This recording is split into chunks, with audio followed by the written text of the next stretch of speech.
Okay, sometimes people wonder how people standing outside the 7-Eleven or wherever they're at become the way they are. Me, I had a marriage, I had a house, I had investments, I had stuff that I thought I was going to be able to do. I had children. I had a stroke.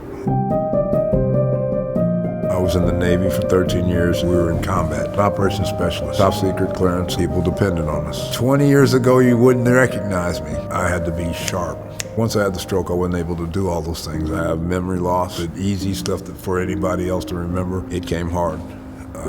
I didn't like that part about me. We went through a divorce, all kinds of stuff, went into stroke, and there's many ways that people fall into that place where they don't see a way up. I'd fallen way down, and I was not sure which way to go.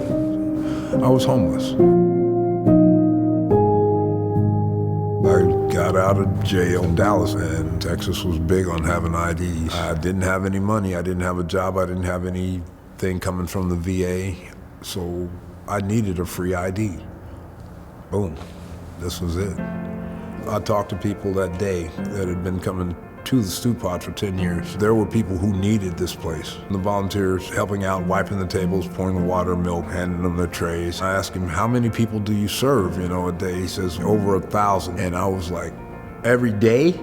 And it was like, yeah, it just boggled my mind that they would do that many meals and that many people needed help. Not everybody can do this for as long as they have. I didn't understand why somebody would need this help for 10 years, but now I find myself being that guy. It's been 10 years since I've needed help from the Stew Pot. It was hard for me to get a job because of my depression and because of my resume. I didn't have one.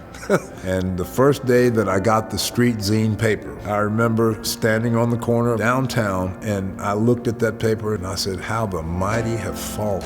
I'd gone from working with the SBU, which is the Navy SEALs, to selling street papers on the corner for $1. But it gave me a chance to get out of myself and get back into some sort of a life and use the money that I made every day to pay for my rent and keep me off the street. That and the case managers that were there, I consider them heroes because of the things they've done for others. Physically, mentally, emotionally, I was unbalanced. Everybody needs structure in their life, and the Stew Pot got me giving back, balancing the negative stuff that I was doing to myself and to others, my children.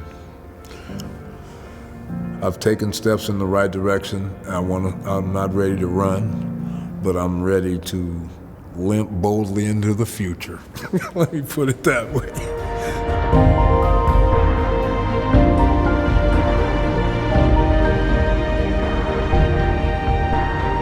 This time last year, we sat down with Moses. He was given a voucher through the VA for housing. We found an apartment. He's moved in. I am just thrilled and just so joyful to share Moses' progress.